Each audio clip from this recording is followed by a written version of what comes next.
Rendell is here. So if you are going to have specific questions, Sarah, I'm sure will be delighted to talk about Health Innovation North East and North Cumbria. I'm going to move on now, but the link for the questionnaire is in the chat, and I'm sure we can paste it again, but please do just take a moment to complete it. So as I said, we were absolutely overwhelmed by the interest in this event. I don't think I've seen quite so many registrations for an online event. And it's fantastic to see you all. And the reason, one of the reasons we decided to hold this event simply is because of that huge amount of chat, publicity, talk about the promise of ambient voice technologies, how people are using them, how they're not using them, what the potential implications and opportunities they offer. But one of the things we've also heard a lot over the last few weeks is a sense of the cat's out of the bag. Lots of people are already doing it, perhaps without thinking about some of the wider implications. And lots of people want to do it with maybe not always confident in some of the support and the things they might need in place to be able to adopt it. So the phrases we've heard are, yeah, cat out of the bag, genie's already out of the bottle, but also maybe more kind of worryingly how it's a wild west out there for ambient voice tech. Now, we know lots of guidance has come out recently, and we've got George from NHS England later talking us through the NHS developed guidance. There was also a letter that came out last week from Alec Price-Forbes, National Clinical Information Officer, reminding NHS organisations about the regulations and what might need to be what should be in place when adopting ambient voice technology and scribes. But also lots of conversation on social media and lots of publications about the need for evidence and understanding of some of the wider implications. So this event has really been designed to spend a bit of time in the morning talking through the guidance, learning from others who have already started implementing ambient voice technology, thinking about some of the clinical regulations that need to be in place and how that might be tackled.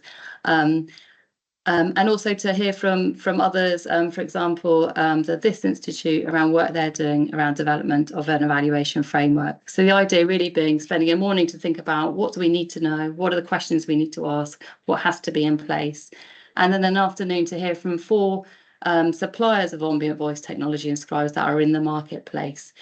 So a chance to put some of that newly acquired knowledge into practice in the afternoon by hearing from them and an opportunity to kind of question them on how they're meeting this guidance.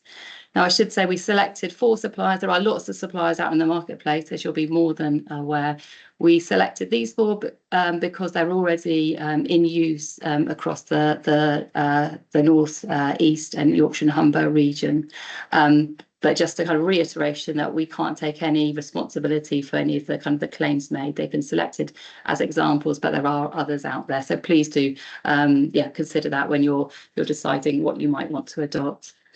So I'm just going to say a couple of words about the Health Innovation Networks. Hopefully you're familiar with us. There are 15 of us across England. I am from Health Innovation Yorkshire and Humber, and there are colleagues on the call, both from Health Innovation North East and North Cumbria, and I think from several of the other health innovation networks across the country. So we were set up really to think about how can we accelerate innovation and research into practice for greater patient, but also workforce benefit. We think about some of those national challenges. But the beauty of having 15 of us is we can really spend time with our local populations, local NHS, to get to the heart of local challenges and think about how we bring that local context when we're thinking about how we adopt some great innovations and what might be most appropriate and beneficial for our populations. We see ourselves as that honest broker, so thinking about how do we bridge that gap between companies, industry, but also healthcare and what the system and our patients need.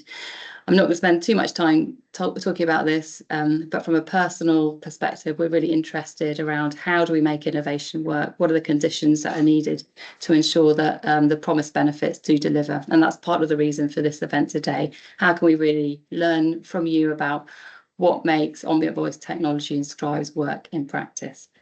So I will stop talking now, but I'm just going to do a quick run through of the agenda. So as I said, the morning is really around learning, thinking about the new guidance that has been produced, what support there is out there, and to learn from others who are already implementing ambient voice technology. We'll have a break halfway through the morning. We'll also have a short break for lunch. And in the afternoon, we've got 4 suppliers who have about half an hour each to kind of do a demonstration with some time for you for questions. So quick run through the agenda. We've got Joyce, who will remind us of why we're here, to think about that patient and public perspective. George has kindly joined us from the NHS team, who wrote the guidance. We've got 2 primary care colleagues, so Dr. Mike Smith from North East and North Cumbria, talking about the practical things that will need to be in place when we think about clinical governance for ambient voice technology. And then a fantastic example from Dr. Andy Noble from the Jean Bishop Integrated Care Centre, where they've implemented ID Health. We'll then have a short break and then a chance to hear from Professor Niels Peake from the Healthcare Improvement Studies Institute about the work they're doing, both to create a kind of a community of practice for this, but also what might you need to consider when we're thinking about evaluation. We've then got a chance for a bit of discussion. Please do stay on. I know the temptation is to jump off when we get to breakout groups, but really to learn from others and have a discussion about what outstanding questions you might still have for this. We'll have a lunch break and then we'll go into the supplier demonstrations. So I'm going to stop sharing now, hopefully. And I'm going to ask Joyce just to give a public perspective on the potential and implications for ambient voice technology. So thank you. Thanks, Joyce. Hello, everyone. It's good to be with you today. Just a little bit about me before I, to explain maybe why Laura asked me to say something, before I go into the bit about the public and AVT. 13 years ago, after 30 years of working in teaching and training, I had to give up work due to ongoing and increasing health difficulties. I found it difficult to get suitable and timely support and care, and I did not feel that I was truly heard or the impact of my situation understood. But this led me into working with charities that support patients to live well with health conditions. So I still retain that input and have lots of sort of contact with patients. And it also led me into patient and public involvement roles. I really wanted to ensure that patients could have a say in and also help to shape the things that ultimately impact them and their care. So I was delighted when Laura asked me to speak today.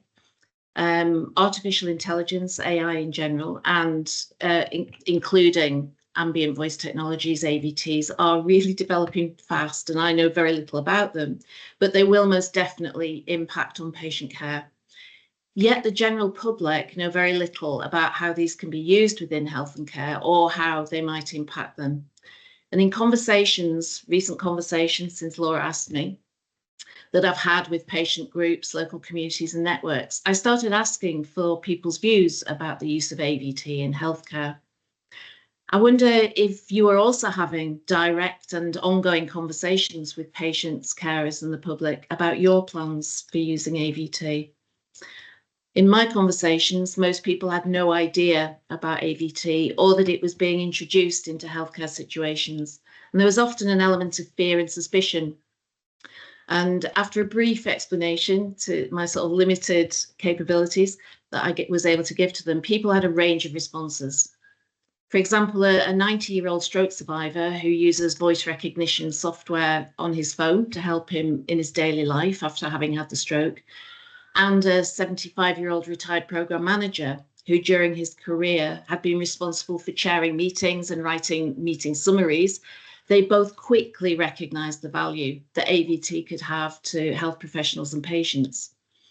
A group of charity administrators expressed concern about data security and referred to recent public data breaches. And a small group of teenagers, several who had mental health difficulties, they said they felt uneasy about their personal conversations being listened to and the uncertainty of what would happen to their data in future. The conversations highlighted a sort of complex interplay of concerns and queries regarding ethical, practical and emotional factors.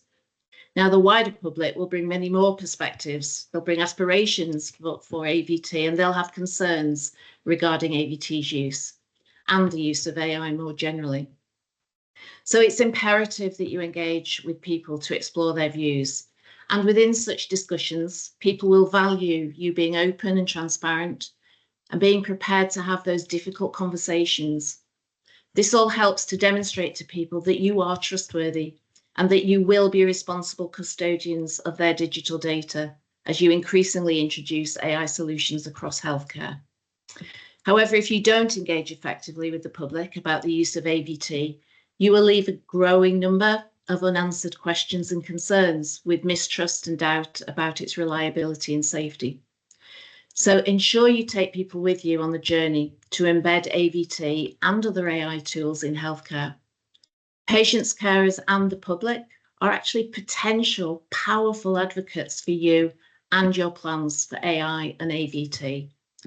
Patient pull can encourage innovation adoption, and the support and confidence shown by patient advocates for what you are doing can also help strengthen wider public acceptance. However, to engage and involve patients, carers, and the public effectively, you will need to adequately resource the communications, engagement, and involvement functions, because it takes time, lots of time, to build trusting relationships with people and communities. Among other things, you will need to consider staffing and funding. PPIE is so often underfunded and often exists on a shoestring, but I really do believe this is a false economy.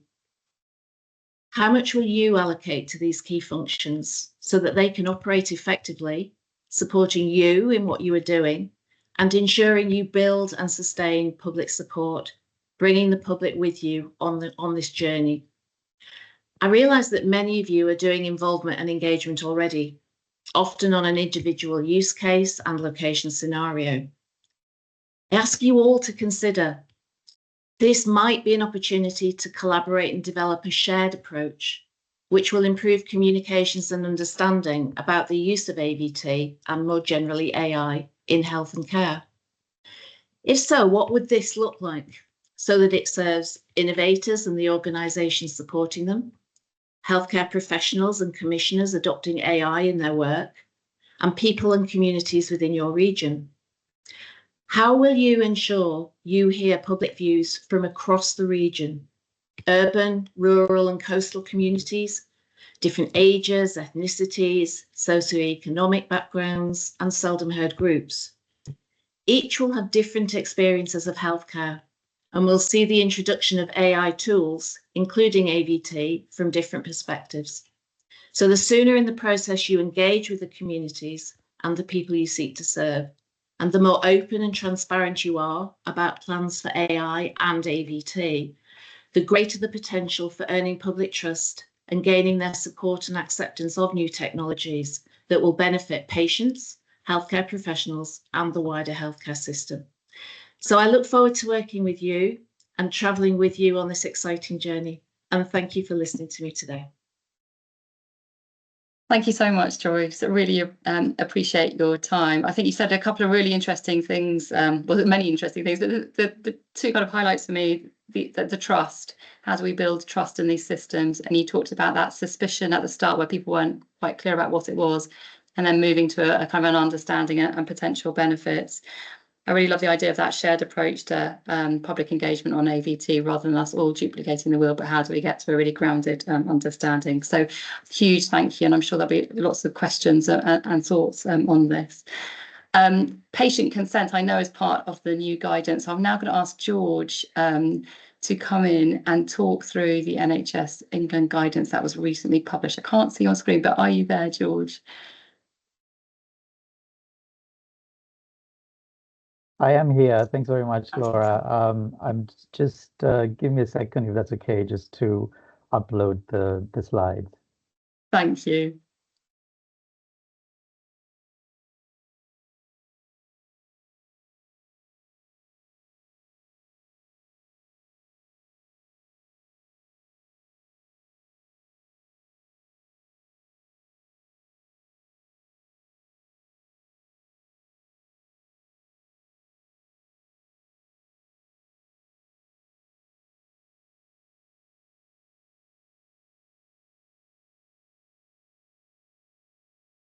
So while George is doing so, if along the day you have questions, please do feel free to put them in the chat, and we'll try and make as much time as possible after each session for questions from the audience. So, brilliant, George. Can Have they come up? Yes, they have. I can see them. Oh, okay. All right. Of course, my computer is slow today. But anyway, great. Thanks so much for giving me this opportunity to speak with you. I would also like to thank Joyce for that important steer that she has given us. So I am George Onisiforou. I am part of the AI adoption support team that sits across NHS England and the Department of Health and Social Care. And part of our focus is to develop guidance and resources that can help the safe and effective update of AI technologies in the NHS. And as part of our work, we have released guidance last month that you may have seen on adopting ambient scribing products that I will take you through today. I should say that I won't be discussing specific products or systems other than as indicated examples, and I won't be able to give you advice on questions that relate to specific products and circumstances. The purpose of this presentation is just to share with you the information that is provided in the guidance. So what are we talking about? You may already be very familiar with these technologies. They are widely used, particularly in primary care, but it might be good just to provide a quick overview so we are all on the same page. Essentially, ambient scribing products, which some call ambient scribes or AI scribes, and they do include ambient voice technologies or AVTs. So these products, they use advanced speech technology, which is now supercharged by generative AI and large language models to listen quietly and capture the conversation between a professional and a patient, and then they transform it into structured documentation. So all without the professional taking their eyes off the patient. And of course, the NHS has been using dictation systems for a while, but previously those tools could only transcribe. Ambient scribes go further than that. They can summarize, they can populate the electronic record, they can even draft letters or referrals using that same audio. Now, the fact that they can have many functions is really important. Perhaps it is the most important characteristic of these products. And you should understand and clarify these functions before adopting them. The different functionalities relate to different types of risks involved, as I'm sure you understand, and by extension to the safety and regulatory requirements, as well as considerations on how these products can be integrated with existing infrastructure and systems. So, for example, functions like suggesting tasks or even clinical actions are obviously higher risk, and they should be considered differently to, say, a simple summarization of the consultation. So you should always return to the agreed intended purpose of the product and ask, does this functionality go beyond that? Now, this type of clarification and the need to support settings that are considering adopting ambient scribes is what drove us to develop the guidance that we released last month. And we released the first two documents of what will eventually be a series of documents aimed at different considerations and audiences. You can see the link there that takes you to what we publish. I can share this later in the chat if helpful. And just to say that the first available document is very brief and high level. It is aimed at senior leaders and board members, mostly just to make the case for change and outline the benefits. And then the second document, which is longer and more comprehensive, is aimed at chief information officers and chief clinical information officers who are leading the adoption of new technologies at their settings. And I will provide an overview of the contents in a bit. But first, as I mentioned, these are only the first installments. Over the next few months, we will update these documents and publish further guidance, particularly on information governance considerations. That will include a model data potential impact assessment and sample hazard logs. And just to preempt some of the questions that you may have on that, and I guess just to address some of the points that Joyce raised, we expect that the document will provide further guidance on information governance, to have clarifications around your obligations under information law, so things like lawful basis for processing data, things like patient consent, transparency, which is really important, checking for accuracy and record retention, as well as the individual rights under UK GDPR, like the right to object and the right to access. And as I said, we also plan to provide a sample DPIA. So this we anticipate to be ready sometime next month. And we also want to clarify what good assurance of these products looks like. So we are working on a suggested approach that will be published to assist you. So in short, there will be more practical tools coming. Now, in relation to the guidance that is already available, I would encourage you, of course, to have a look at the document if you haven't done so already. But what I'll do for the rest of the presentation is provide a brief snapshot. And what you see here summarizes the benefits of ambient scribing products, which are outlined in that brief overview document for executives. These are emerging benefits from existing trials, and there are many across the system. The largest one is conducted, and you may be aware of this, in London, and is led by the Great Ormond Street Hospital, and it's expected to be finalized this month, with sort of the findings becoming available within the next few months. So what we are seeing with sort of the evidence emerging from the trials is that by automating documentation, these products can cut down the time that healthcare professionals spend on paperwork. And then with the AI doing most of the documentation, professionals can obviously give their patients their full attention during the discussions, instead of having to focus on their computers and typing. And I'm sure you understand that this can enhance the face-to-face interaction and patient satisfaction with these consultations, and essentially, that can lead into strengthening the connections between patients and healthcare professionals. But also, as important, but by minimizing the workload, ambient scribes could shorten the effective consultation time, or the time needed after the visit for the documentation. And you can see that over time, this could lead to cost savings. These projects could also potentially produce more comprehensive and standardized notes than manual entries, which could lead to better decision making and continuity of care. Ultimately, these benefits point to better patient care, but also operational efficiency.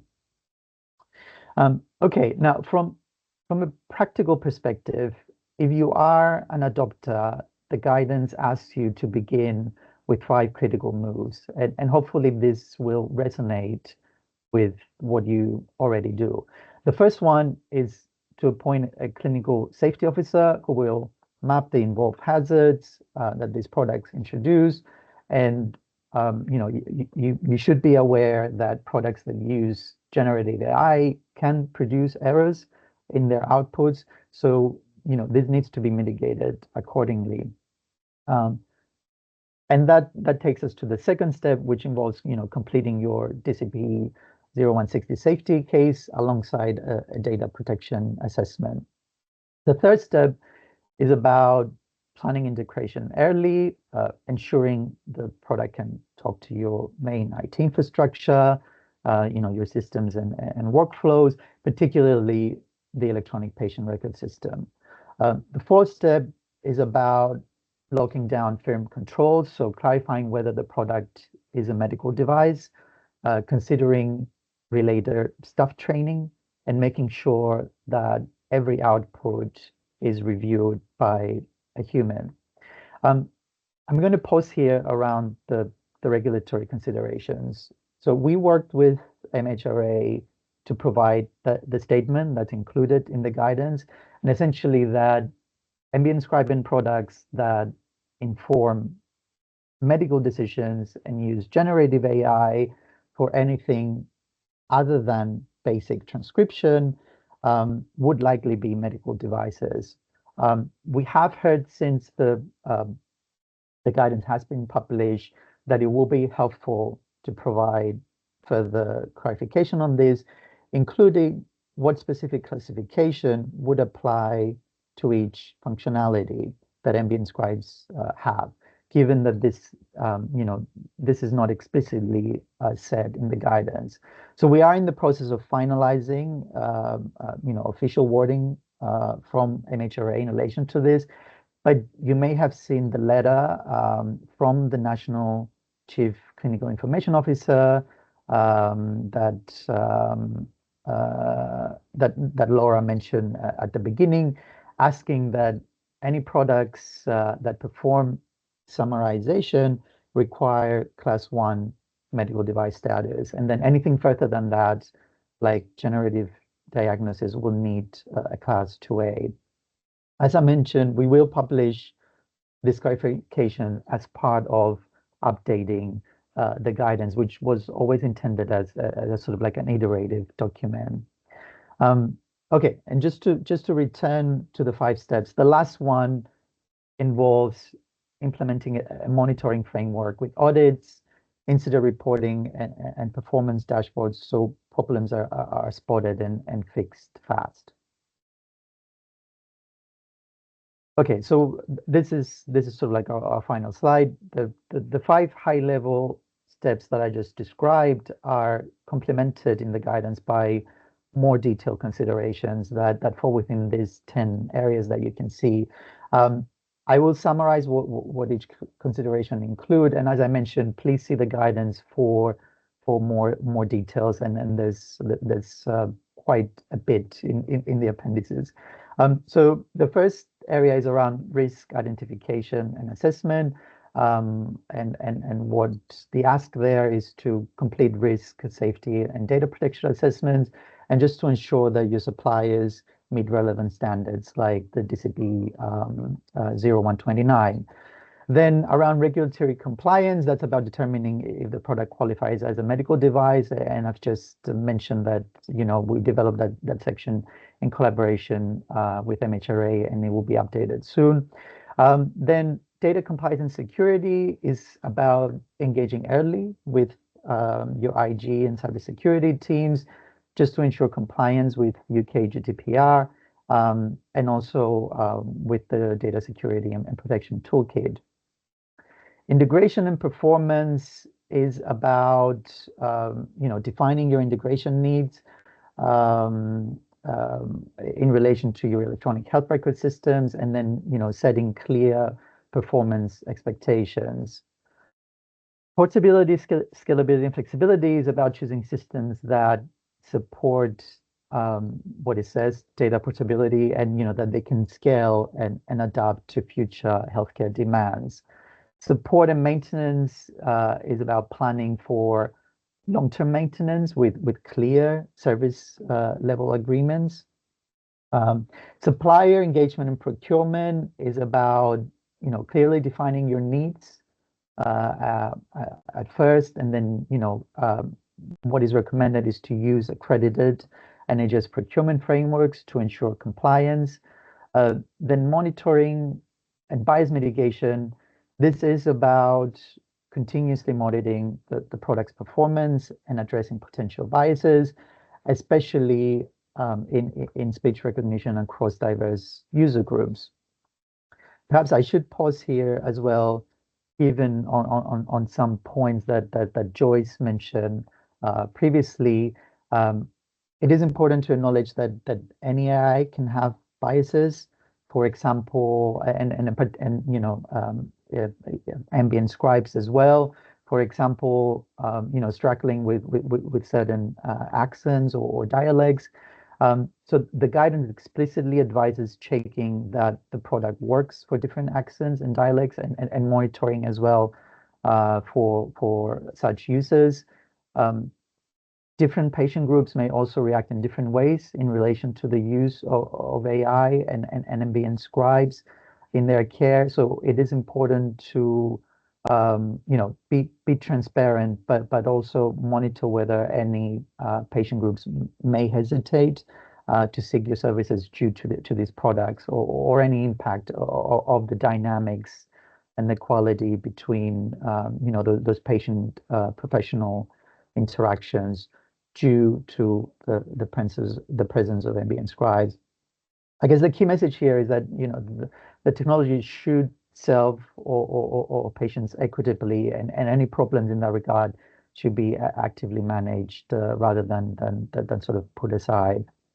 Okay, now back to the 10 areas. The ninth one is about user training, which again is quite an important one.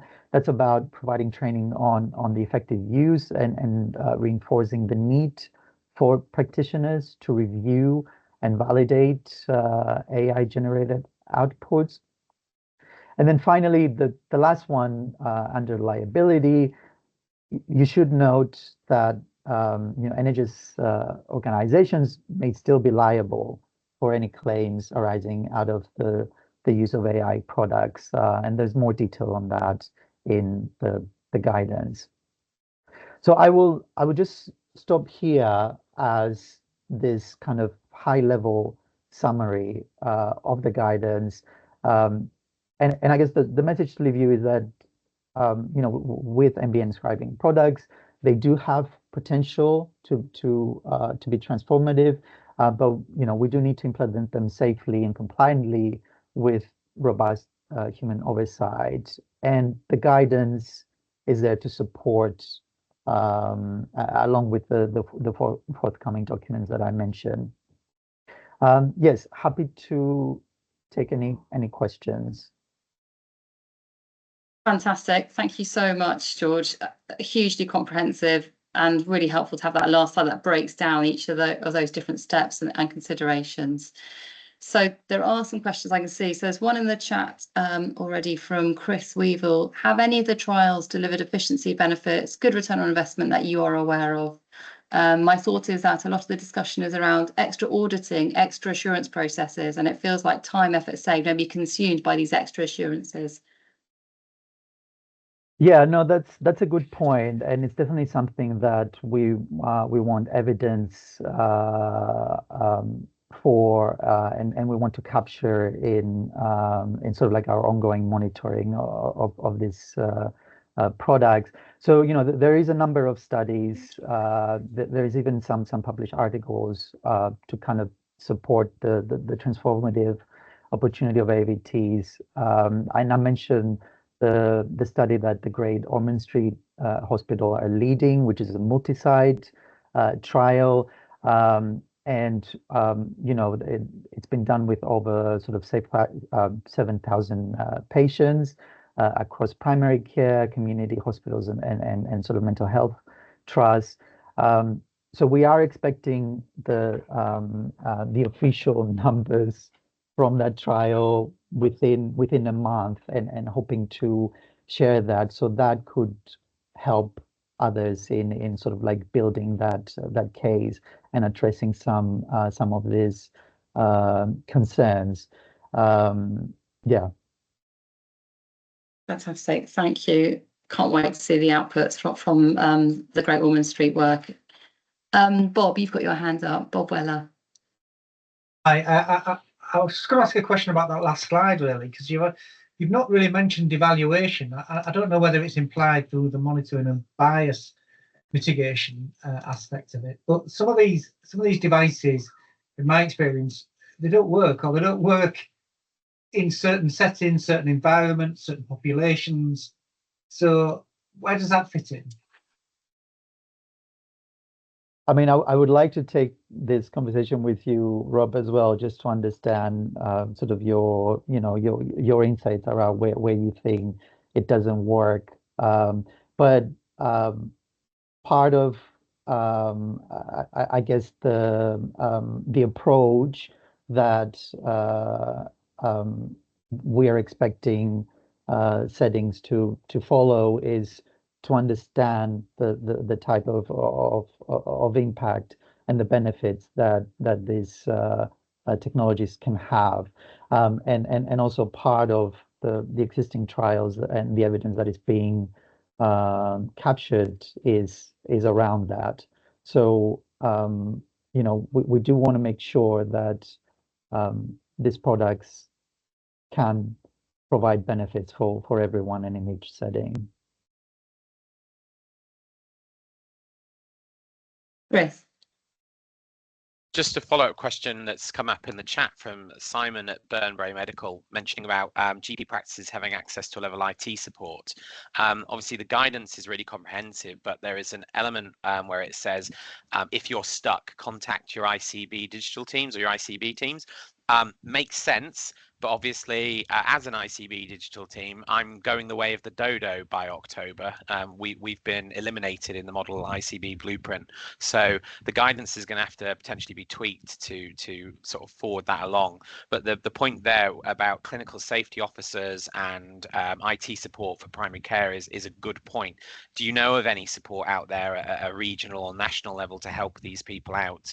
And actually to help us as ICB teams out while we're still here?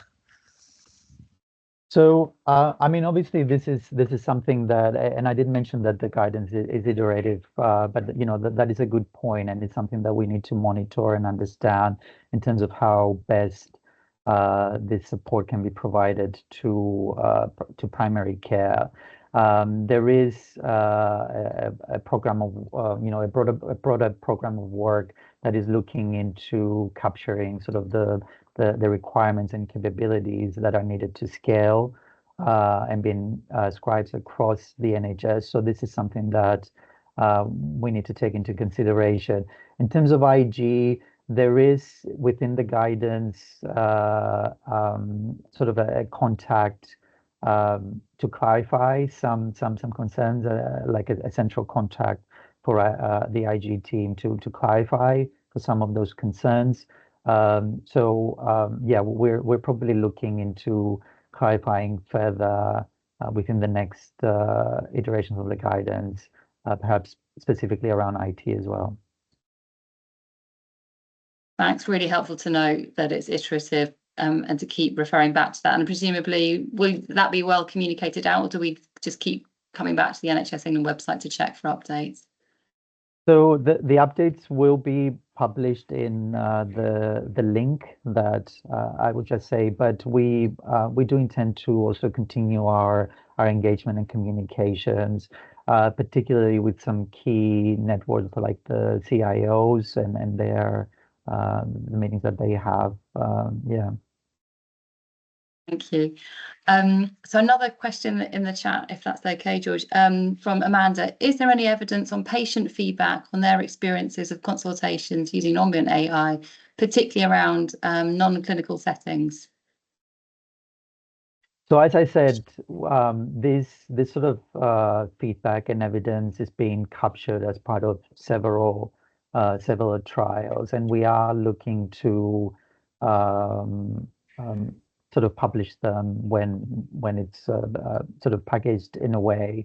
I think what's important to I guess reiterate again is and what the guidance as well makes clear is to ensure clinical safety and data sort of security, which I guess addresses our responsibilities towards patients, but as well as Joyce said, to sort of continue engaging with patients and sort of like understanding their perspectives. So I guess what I'm saying is, like, it's important to understand this through research and trials, but it is an ongoing process as well of sort of getting patient feedback.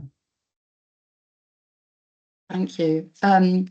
Another question in the chat. From the trial, what were the risks identified in terms of output from generative AI, for example, hallucinations and so on? Yeah, so the risks, which you can sort of like see as well a little bit in the guidance. There's some safety risks around accuracy, as you mentioned, so potential errors in the transcription, especially when it's kind of complex clinical terminologies or as I mentioned, some sort of speech conditions. There's also as well contextual understanding, potentially misinterpretation of the clinical context, which could lead to sort of like documentation errors, as well as completeness. So, making sure that there's no gaps in the documentation that could compromise sort of patient care. If we look at sort of like the broader concerns, it is also about data and cybersecurity risks. So, potentially data leakage, in terms of the integrity and confidentiality of user data, and that's why we have the processes that we encourage. Then, of course, there's regulatory compliance, which is based on the intended use, and that's what we're trying to clarify. Bias and performance that I mentioned, there could be bias in outputs, and that's why ongoing monitoring is sort of required. Yeah, so there's several risks that can be understood as part of the risk assessment process and standards like the DCB 060 and the data impact assessment. Great, thank you. Any final questions from the audience? I can't see any hands up, but please do shout if I've missed you. Otherwise, just to flag a comment from Jason Patrick, who's highlighted that they're on their third pilot, but highlighted a return on investment is 70% reduction on working through lunch, evening to catch up over time. So benefit for clinicians' wellbeing versus the financial savings, which absolutely kind of speaks for me to the heart of why this is the opportunities here are so huge. Jason, I don't know if you want to say anything more to that, but thank you for sharing that experience.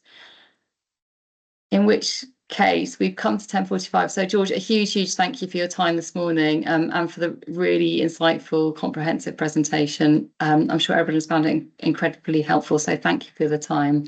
And we will share the slides after the event. So a huge thank you. Thanks very much. Thank you. So that takes us on to our next speaker, who's going to talk to really the questions that were flagged around kind of the support for primary care and the steps that are needed to go through when adopting ambient voice technology. So I'm going to invite Dr. Mike Smith to speak and to introduce himself fully at the start. Mike, I can't see you on the screen, but I'm hoping you're there. Oh, here we go. Yes, fantastic. Hi there. So I'm going to share some slides, which hopefully will show for everyone. It's failing. So yeah, I'm Mike Smith. I'm a GP, but I'm also one of the Associate Chief Clinical Informatics Officers in the North East and North Cumbria ICB. So going the way of the dinosaurs, Chris said.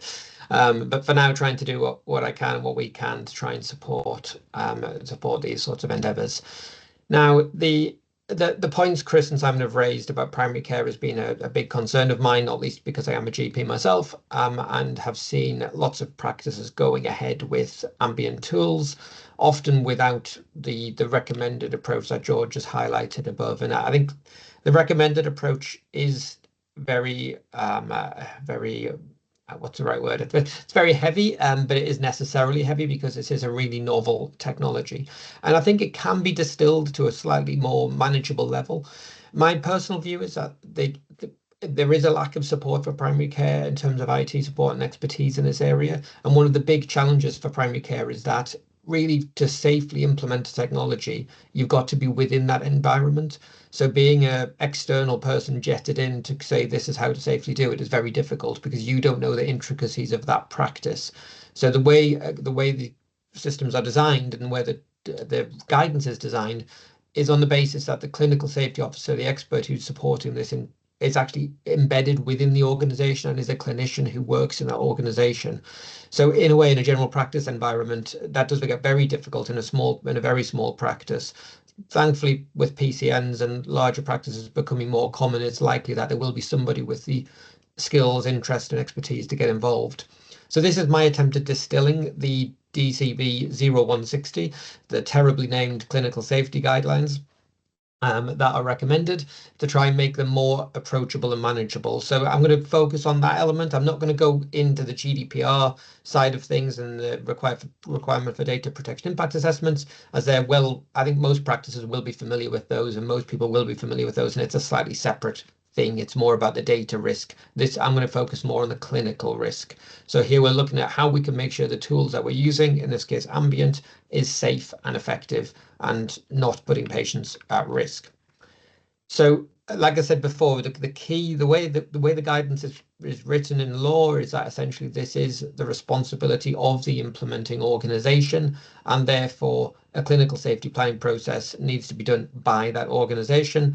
ICBs can provide some technical advice and support where there's resource to do so, and as was already mentioned by Chris, the resource is limited, but they can't really do it for you. They can't sign it off. It just doesn't work that way, and it can't work that way. But as I say, hopefully as I go on, I can demonstrate that it's not as hard as it sometimes is articulated to be.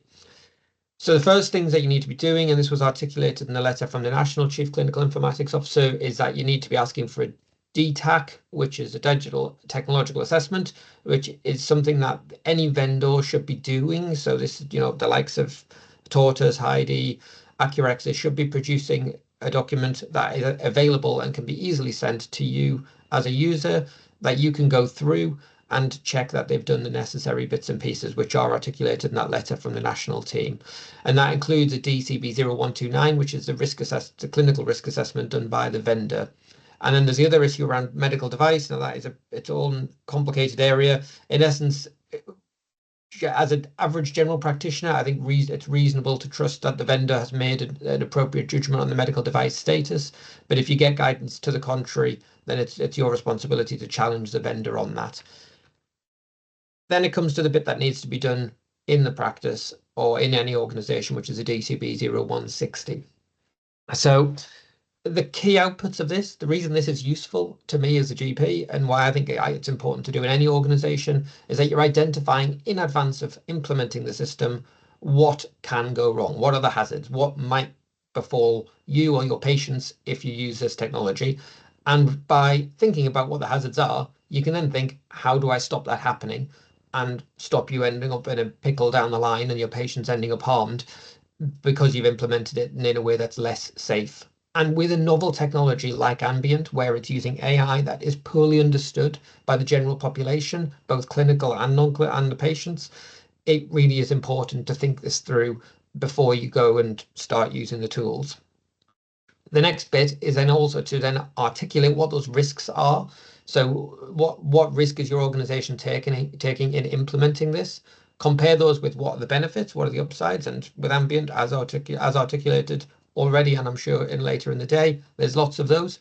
So you're then weighing up risks and benefits, just like we do with many decisions in practices and clinical environments, and say, is it worth the risks to have those benefits? And oftentimes the answer will be yes, but it's important that those who are approving it, for example, GP partners or trust management, they understand what those risks and benefits are. So they can't then be held, if something goes wrong down the line, it doesn't then befall on an individual person that they said, well, you didn't tell us that this could go wrong. So it's really important to get that out of the way in advance.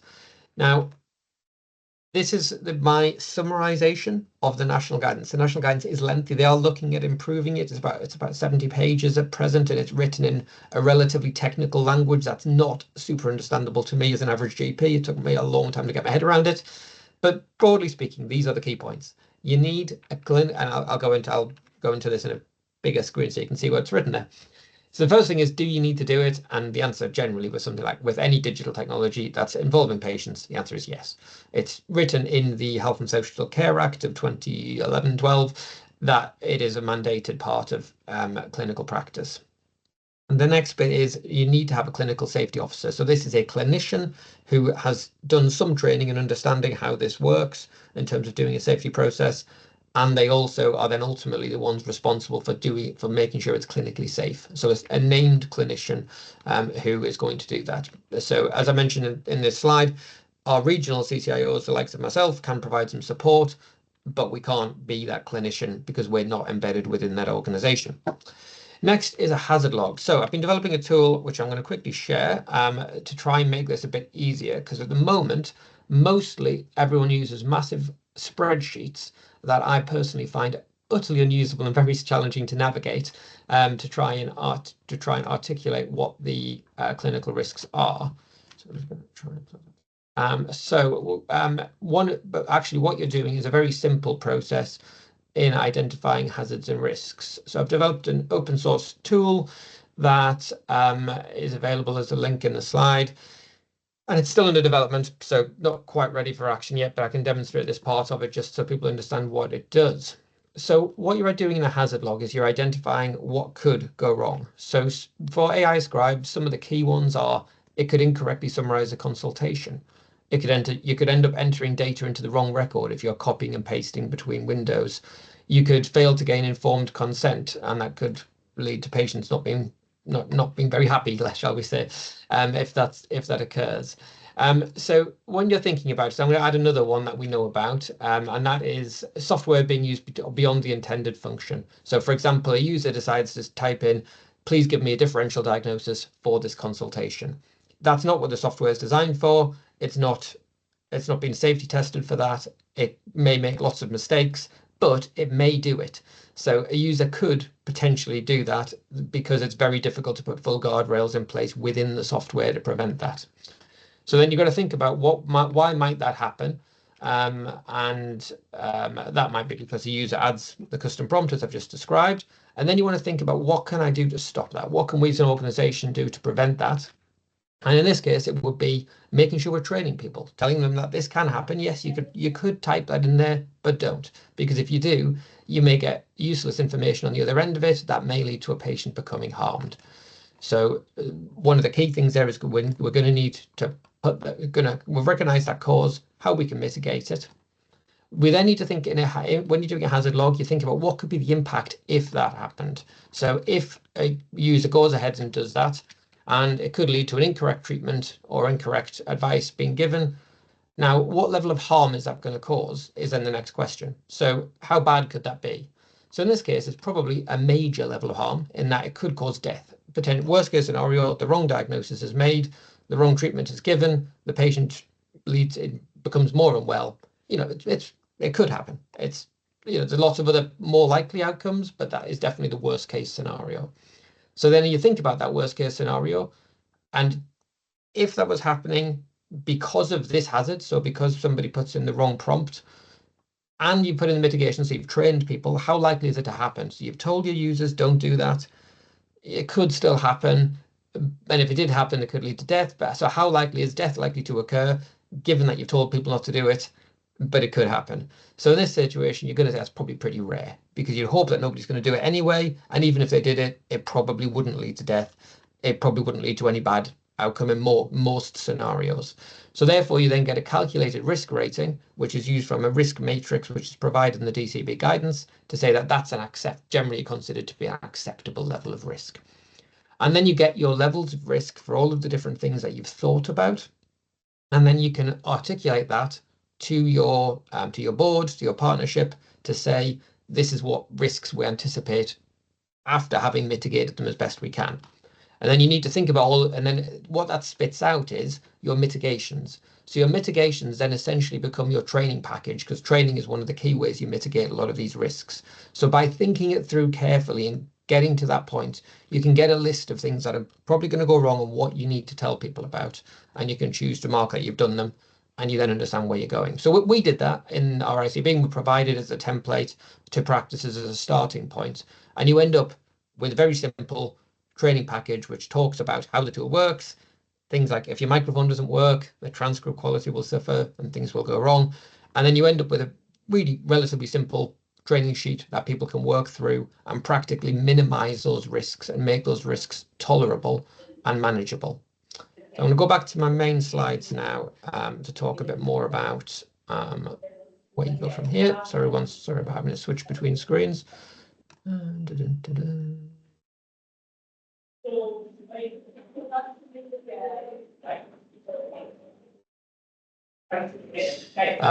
So we'll talk about, so that's the risk matrix that I was referring to there. So where you compare the likelihood versus the severity of an impact. At the end of all that, you produce a safety case report as the final step, which basically you articulate what you're trying to do, what the purpose of this ambient tool is, description of how it's going to work, talk about the governance, i.e. we've done this process, we've got a clinical safety officer. These are the key hazards and levels of risks and mitigations. What are the alternatives? I always think it's really important to think about what that alternative option is. If you're going to do this, this often ends up looking really bad. Like we've looked at a load of things that could go wrong, and then the natural inclination is to go, well, we shouldn't bother. Definitely bad idea. This could all go horribly wrong. But actually, the alternative could be just as bad. Clinicians spending hours at their desk doing documentation, and the documentation quality being subpar, lots of typos, potential errors, burned out clinicians making bad decisions is itself dangerous. So then you've got to weigh up the risks of not implementing it with the risks of doing so. And it's really important to look at the upside as well as the downside and not just focus on the bad stuff. And then you ultimately, the clinician, who is a clinical safety officer, on the basis of that, they make a recommendation on whether they think that is a tolerable level of risk and whether we should go ahead with the process. So that's essentially what you do. And you take it to your board leadership and say, can we go ahead with this? Is this a good idea? If they say yes, you then review it on an ongoing basis, update your hazard log if something goes wrong, so you can keep tweaking it and iterating, as I think most of us do with any new process. So that is a very quick description of what needs to happen. Now, I appreciate that most organizations lack the expertise at present to do that. I'm talking primary care organizations, but it can be achieved, and I think it is achievable. And actually, when articulated that way, it's not, most of the stuff that's in there is being done, it's just not being written down. People do think about that when they implement processes, but perhaps following that structured approach just makes it a bit more likely to encapsulate everything that could go wrong and how to mitigate it. So I've used some Ambient Scribe, so I've got some personal reflections to talk about. I'm just going to come out and get to my notes. So the first thing I would probably say is I've felt that patients are very open to the idea. When, openly consenting patients each time, it does open the conversation sometimes, and patients talk about it, and they generally are wanting to see the NHS innovate in terms of productivity and be more efficient. So patients generally, even about mental health problems, which are very private, are generally very open to the idea because they recognize there's going to be notes taken. People are comfortable for the most part with digital technologies if they're safely implemented. So I don't think my experience with patients is that mostly when it's properly explained and understood, they appreciate that you're trying to do best for them and they're supportive of it. But it really is important to get that open consent. And some patients don't consent to it, and that's absolutely fine as well. And that's why that open consent process is really important. The other thing I feel like is the notes that are produced by the ambient tools are likely to be a lot more usable for patients than my old hand-typed notes, which are full of abbreviations and typos. Patients use the NHS app a lot, and they're looking at their own notes. Having them readable improves clinical safety in the long term because patients could refer back to them if they didn't gather all the information in the consult. There's lots of studies that show patients don't take everything away from a consultation with them that a doctor or a nurse or another clinician recommends to them. So them being able to read it themselves in a readable form is really important. And one negative reflection, which I think is just something each to their own, I would say, but I personally find them the ambient consultation notes not hugely helpful as a clinician for continuity. I find that the act of either dictating or writing up a consultation cements in my memory what happened during that consult. And when I've used the ambient tools, because essentially AI is doing it for me, I don't then go through that process of having to re-articulate the consultation in a note form and summarize it. And that lack of that cognitive process means that my recollection of what happened is not as good when I next see that patient, which is definitely a downside. But as I mentioned before, with these technologies, it's all about weighing the upsides and the downsides. And for many clinicians, while they may experience that downside, it may well be worth it for the benefits that they're going to get. So with all of these things, you're weighing up the benefits and the disbenefits and some of the financial costs as well. But it's important to put all of those pieces together. Anyway, I share those brief presentation. I'm happy to take any questions. Thank you so much, Mike. That was incredibly helpful. I was really struck by the fact that you talked about teams being really aware of the risks and mitigations and everyone having that shared ownership of that, so they're aware of the risks, but also that the current standard of care might be worse or, as good as the innovation that's being brought in. And actually, we quite often forget about that, don't we? That, the current standard of practice might not be great, and you're not always comparing kind of like for like. Thank you for the personal reflections. There's one other thing I think you were going to talk about, which was TPP's acceptability or not. And I just wondered if you want to say a couple of words on that before we move on to the next presenter. Yes. So TPP issued some guidance. I think it was either early this year or end of last year, which stated that they consider any use of robotic process automation software on top of their technology to be a breach of their contract with the practice or the user of that software. So the question is whether this falls into that category or not. And now, I'm not a legal expert, and TPP would ultimately form their own opinions as to whether it is or not. But for some of the technologies, they're using the IM1, the official integration with the System 1 system, and that isn't using robotic process automation at all. So that's not likely to be affected by that. That is a recognized integration into the system, and there are agreements between the ambient tool provider and TPP to support that use. So that wouldn't likely be affected by that. Other tools use a copy and paste method into the system, which again is not robotic process automation. So that is not likely, again, in my opinion, to affect things. Where it would affect things is if it's essentially scraping data out of TPP or automatically putting it in via some robotic tool, some sort of software to automatically put it in. That's not an official integration. So you need to just check with the vendor to see whether that's their method and whether that might put you in contractual breach with TPP. Fantastic, thank you. Really pragmatic advice. So questions that can be asked of the suppliers later today. We will have time for questions, but I'm going to ask Dr. Andrew Noble to speak first, and then we'll have questions for both of you, if that's okay. But huge thank you. So next presentation is from Dr. Andrew Noble. Oh, fantastic. These slides coming up, so I'll hand to you now. Thank you.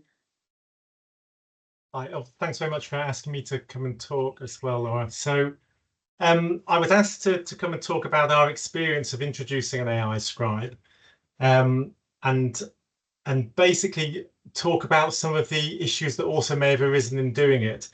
So whilst I'm going to talk about some of those, I would actually say right at the beginning, I did speak to some of my colleagues the other day and suggested what would happen if we took this away now, which was met with consternation and upset. And I think it is certainly something that has been very game-changing for us. It's certainly changed the way we do things, the way we take notes, the way our notes are presented. And actually isn't something that we feel we could do without now. So it's just worth saying that at the beginning. However, we have met various hurdles and things along the way, and it'd be, I think, useful for everyone to hear what those sorts of things might have been. So this is about our journey. So I'll give you a bit of introduction and context at the beginning. We'll go through sort of what the actual challenge was, which is clearly the documentation burden. Then what the sort of hurdles were in sort of getting to the beginning. Then we'll talk about our pilots, particularly how that informed our training, and then how we've sort of continued working with the technology, particularly around how we develop our templates. And it's really, I think, be helpful to hear about some of the impacts that's had on patients and staff, and then a few thoughts about evaluating this for the future and the sort of continued evaluation as we go on. So a bit of an introduction. So I'm Andrew Noble. I'm a GP with an extended role in frailty. In fact, all my work really nowadays is around frailty. And within our frailty team at the Jean Bishop Centre, I'm the lead on education and training, and I've somehow adopted this lead around digital health, which I think goes to the geekiest person in the team. So I don't have any qualifications, I think, that lead me to have that. I'm just very interested in it and have led on various other areas of digital health. So the AI scribing sort of fell to me. I work in in CHCP, so the City Healthcare Partnership. And as I say, the context of this introducing this AI scribe was around frailty. So we're talking about patients, sort of older patients who are very frail in lots of different healthcare settings as well. So not just in the Jean Bishop Centre, patients in their own home, and patients in our community bedded units, and also a lot of work over sort of urgent community response, so over the phone. So this is just our journey going through all of that and how we introduce this. So the initial challenge, and this is the challenge that AI scribes are trying to improve for us all, was the documentation burden. And in effect, I suppose when you look at our work streams, in some areas, we are spending 30 to 40 minutes writing up notes. So if I'm seeing a patient doing a comprehensive geriatric assessment, I might see that patient for an hour or so, but I'll spend another 30 or 40 minutes writing the notes afterwards, putting the care plans together, doing the referrals that are related to that consultation. So we had a little look at what we were doing in the work streams and looked at the ones with the heavier documentation. And as I say, we came up with 3 areas, although we do use it across all of our areas. But the comprehensive geriatric assessments was one, urgent community response was another. So there's quite a heavy workload in that area. So it's a bit like general practice. You're seeing patients sort of one after the other over the phone, offering advice to other healthcare professionals. And they can last, those consultations, anything from 10 minutes to half an hour, often with lots of things to do afterwards. And the documentation for that could take anything from 5 to 30 minutes afterwards as well.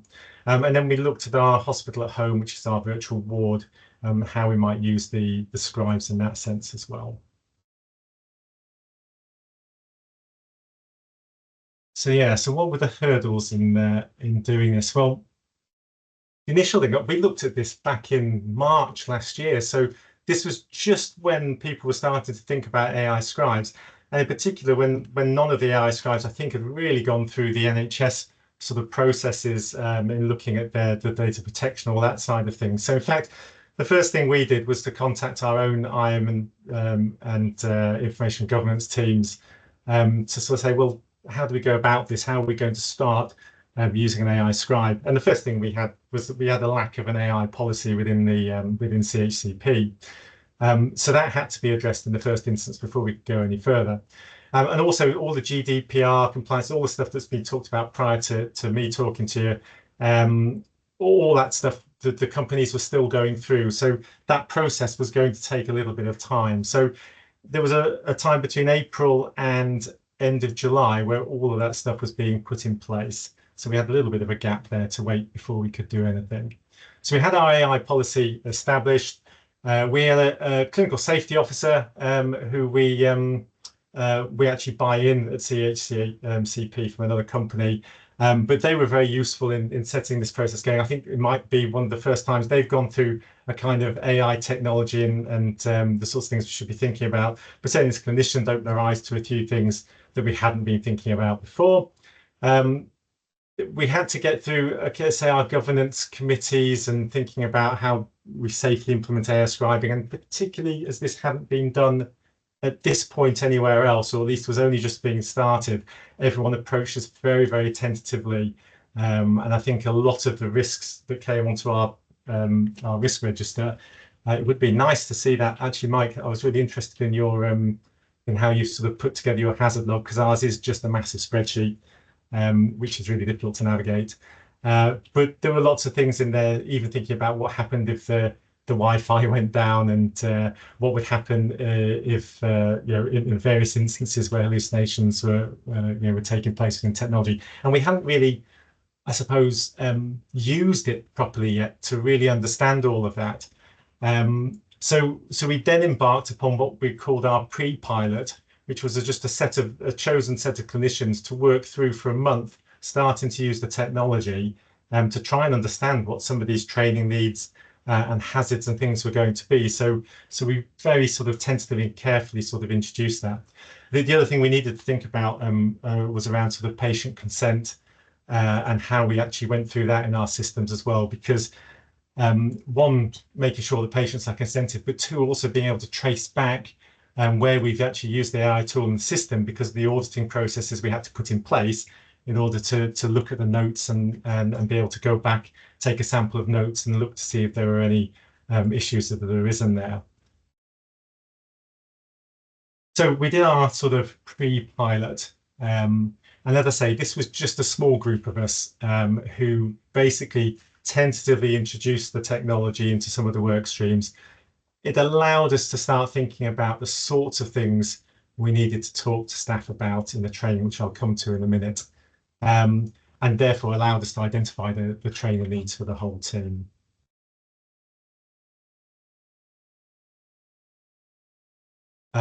The other thing I want to point out on this slide is we decided we'd do this as a phased rollout rather than just giving it to everyone. I have seen some organisations just giving it to everyone and sort of see how everybody uses it. But because we're a multidisciplinary team, we needed to understand how each of the disciplines within that MVT would be using it as well. So we did a sort of very much a phased rollout over a period of about 4 months, bringing different parts of the team into that at any one point.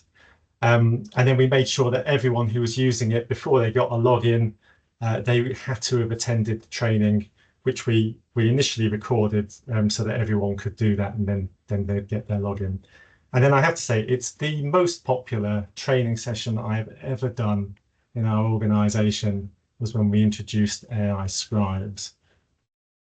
So the first thing we brought up, and the thing I wanted to underline a bit, was actually starting off with what the limitations of the AI scribe were, because there was a feeling amongst the team that, this is going to be brilliant, everything will just be done for me, it's instant, bang, goes into the notes. And I think actually breaking that understanding in the first instance was really important, because clearly you get hallucinations. Clearly most of the notes that were produced need a little bit of tweaking and editing from us. And unless you actually prepare your team to do that, the first time that happens to them, when they look and say, "Oh, that's not quite right," or "It's got that wrong," or "The context of this isn't quite right," they abandon it because they don't understand what their role is now that we've introduced the AI scribe. And actually, that role shifts from being somebody who is writing lots of notes and putting things together at the end to someone who is checking a set of notes, making sure that the context is correct, and then putting those notes into the patient's electronic record. And actually, Mike was talking about how he was concerned about his sort of iterative processes of what he'd normally do is he'd write a set of notes, and that would help him to form his sort of management plan as he went. And I have to say that was my concern initially as well in doing this, because I use that process cognitively to help me sort of pull things together. But actually, I found I very quickly adapted to being the checker, and actually that process happened in that time. So as I was checking the notes and going through, I was formulating various thoughts and plans around that, and maybe therefore making tweaks at the end. And I can definitely say that the scribe that we're using over time has actually got much better. And I know that's not because they're actually looking at our consultations and how we do things, because they don't do that, they don't take that data to do it, but it's actually because their training in the background is getting better for the scribes. So certainly the technology is sort of continuing to improve all the time. We talked to staff about consultation management, because some of the issues here were things about multiple people in the room. So you imagine if you've got a couple of patients in for comprehensive geriatric assessment, you've got a patient, sorry, and a couple of relatives. They do like to join in, which is great, and the Scribe's pretty good at sort of deciphering all of that. But sometimes you'll have a relative talking about what their medication list is or what things they've had going on, and that can sometimes get picked up into the patient's sort of list as well. So you just have to be aware of that and sometimes manage the consultation a little bit in that sense. Busy rooms, so our UCR room is quite a busy room. There's 5 or 6 people in there, often on the phone, some of us with quite loud voices. And occasionally you will find that there's some crossover as well. So we're actually looking at our room setup and how we can sort of dampen down the echoes and the sounds a little bit to try and improve the note taking there. But certainly making people aware that these things do happen, and you should be sort of looking into the note for that sort of thing. The templates, we talked a lot about how we use templates in our different workflows and work streams. And actually with the staff, although we weren't particularly training the staff themselves to make the templates, a small cohort of our staff did need training in creating those, because what we've tried to do as an organisation is have a standard set of templates for the organisation, and they have to reflect to the templates that are in System 1, which makes it a tiny bit complicated. And in fact, we have had to manage our templates in System 1 a little bit, because the AI Scribe actually now starts to construct the structure of our consultations for us, so we can actually paste into less boxes. But at the same time, we have to keep recoding all the things that have been going on normally through the way we take our record our electronic patient records. So it's a bit of a we've had to sort of weigh that up a bit and try and make that work. Hopefully integration, when that comes, will help to solve some of those issues. And again, there were some technical things we needed to talk about. Initially, we were using it through the web, but the AI tool then developed a desktop app and a phone app, and actually it's just keeping staff abreast of how those things work. So all of those things went into the training. As I say, people then went away to start using the tool. So I talked a little bit about working with templates. Actually, I might just skip through this section a little bit. It's really, I suppose some of this is just when you start to understand the structure and the way that the templates, you can create templates in the AI tool, it does actually feed a little bit into how you then operate your templates in your electronic patient record. And I have to say, so anyone knows anything about large language models, the template that we're talking about here in the AI tool is literally a prompt to a large language model that's working off the transcript that's been created, to therefore create whatever you want out of the AI tool. And for us, for instance, I can create 3 or 4 pieces of documentation out of one transcript, which is what I'd normally be doing at the end of a consultation, but typing them all separately. So it saves an enormous amount of time in doing that. We had to think about a few other issues here. So we did a full audit of our notes before, and then we've audited our notes afterwards, and we're about to go into what's a third audit now of our notes to check that that what's being recorded, what people are actually pasting in from the AI tool, is actually still meeting our sort of standards for notes.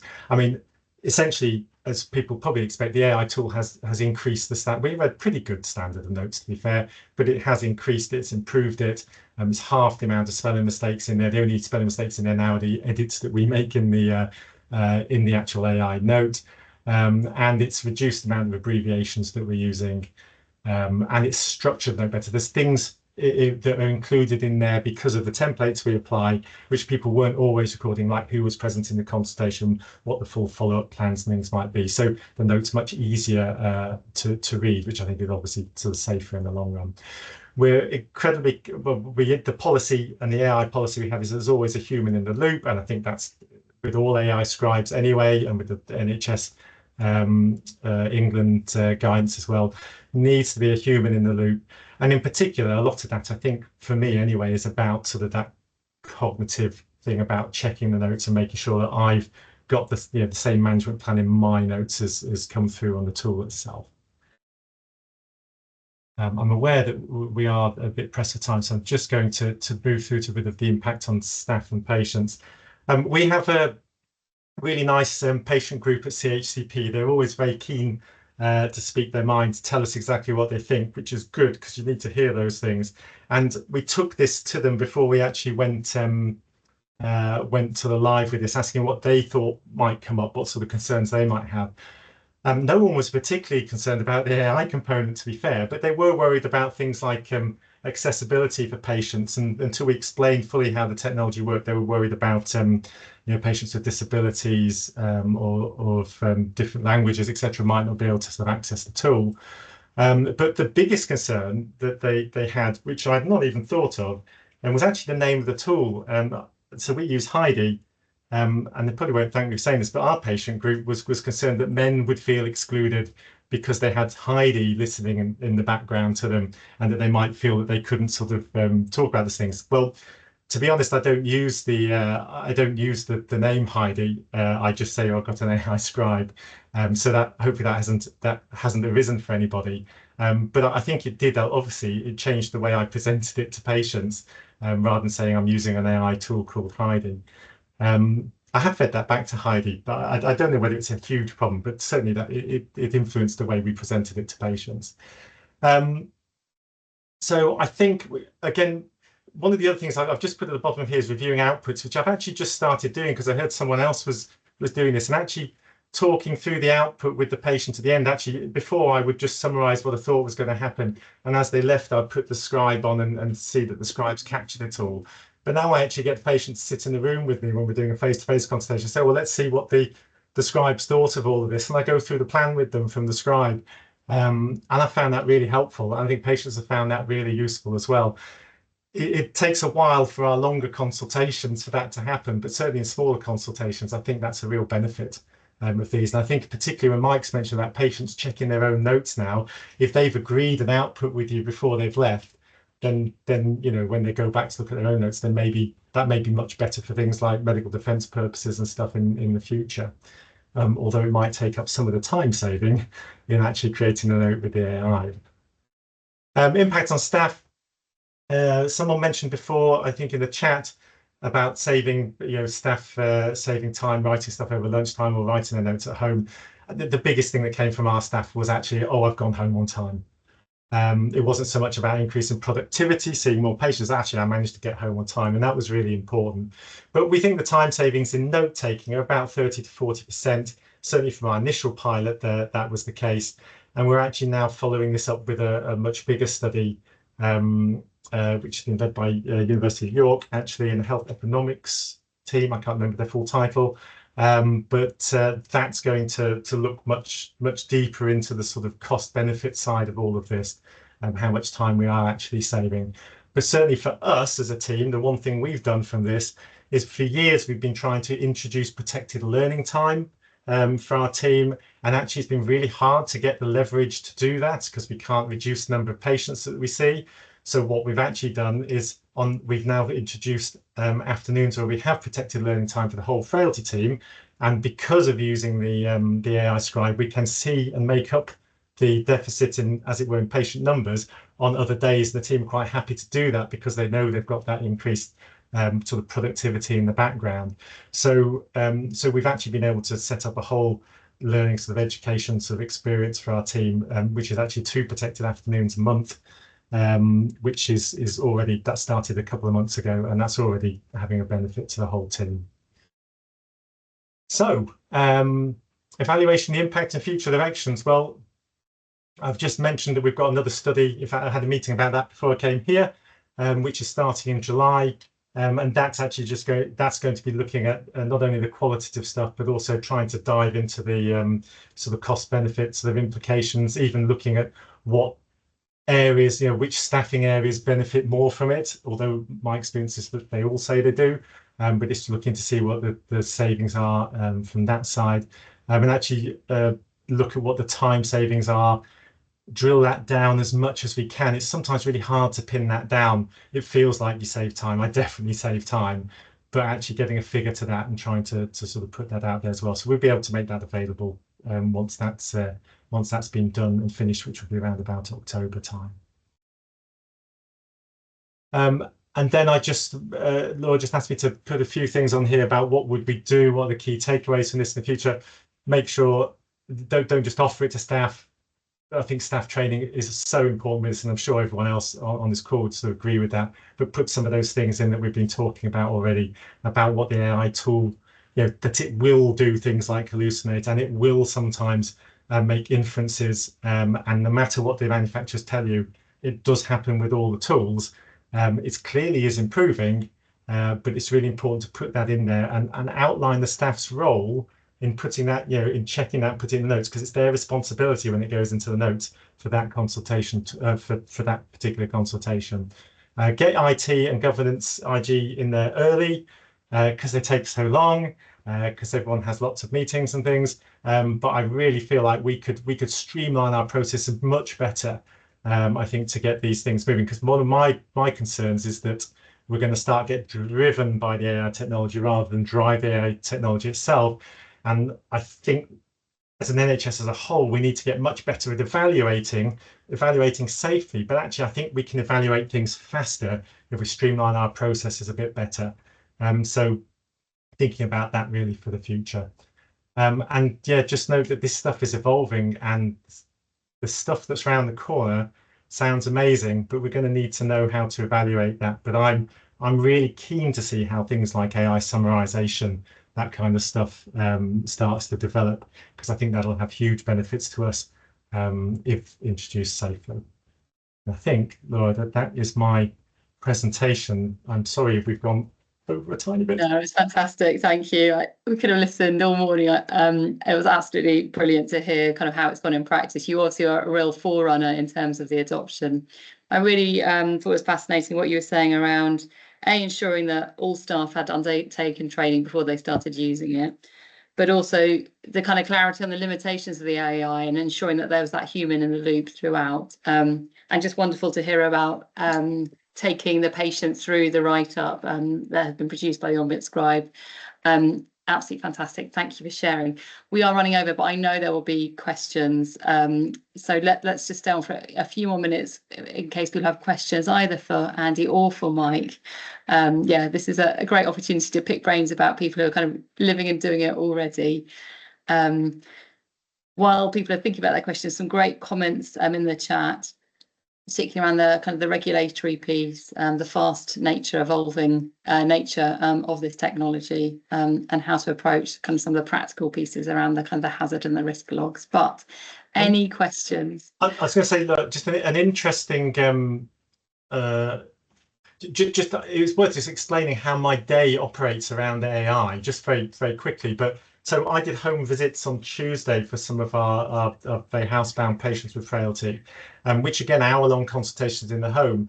And I actually started off the day by creating a note for them all on the AI tool, which was me dictating in all the information and stuff that I knew from their medical notes, putting together a kind of my thoughts about things before I went there. So that I already had a note sort of created with a lot of context on it. When I got to the patient's home, I popped my phone down onto the desk, got their consent to use the AI tool, and we had a conversation, a chat, and that just sat in the background doing things.